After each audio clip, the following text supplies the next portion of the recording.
I'm Megha Balakrishnan, final year civil engineering student at SNIT Adur. In this video, I am dealing with the topic material management from module 5 of the subject civil engineering project management. Introduction. Materials are the main components in construction projects. If material management is not managed properly, it will create a project cost variance. For improving the productivity in construction projects, material management is a vital function. It should be considered at all phases of construction process because poor material management can often affect the overall construction time, quality, and the budget. So next, what is material management? Material management is a function responsible in coordinating, planning, sourcing, purchasing, moving, storing, and controlling materials in an optimum manner so as to provide a pre-decided service to the customers at a minimum cost. Classification of material. First one, bulk material.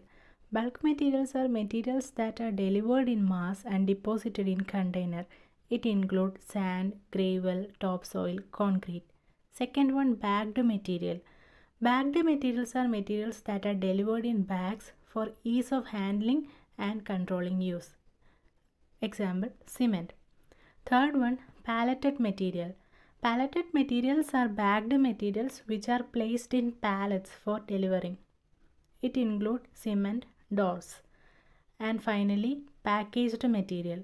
Packaged materials are materials which are packed together to prevent damage during transportation and deterioration where they are stored. It includes pipes, tiles, electrical fittings, etc. Objectives of material management. The objectives of material management can be divided into two, primary objective and secondary objective. Primary objective include efficient material planning, purchasing of materials, procuring and receiving the material, storing materials, distribution of materials, and quality assurance. The secondary objectives include efficient production schedule, making decision, prepare specification, assist in product design, forecasting the demand, quality control of the materials that are purchased, material handling, value engineering, developing skills of the workers, and finally, smooth material flow in and out of the organization. Functions of material management. It includes production and material control, purchasing of materials, non-production stores. Non-production materials like office supplies, perishable tools, and maintenance and operating supplies. These all are maintained as per needs by material management. Then transportation, material handling, and receiving.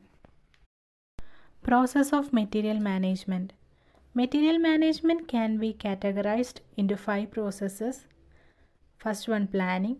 Second one, procurement. Third one, logistic. Fourth one, handling. And fifth one, waste control processes.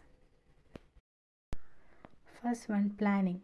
The material planning process covers setting up and maintaining the records of each materials that are used in an area to determine target inventory level and the delivery frequency. Second one, procurement. Procurement is all about organizing the purchase of materials and issuing delivery schedules to the suppliers and also following up to make sure that supplies deliver on time. Third process in material management is logistics. The primary focus of logistics is to improve the coordination and communication between project participation during the design and construction phases. Fourth process is handling. It includes handling and storing of material in site. And fifth one is waste control process. Storage phase for waste material and method of reuse and removing waste all are established in the planning stage itself. Importance of material management. Material management helps in keeping material cost content at reasonable level. The cost of indirect material is kept under check. The loss of direct labor is avoided, investment of materials are kept under control, and the wastage of materials at the stage of storage as well as their movement is always kept under control. Thank you all.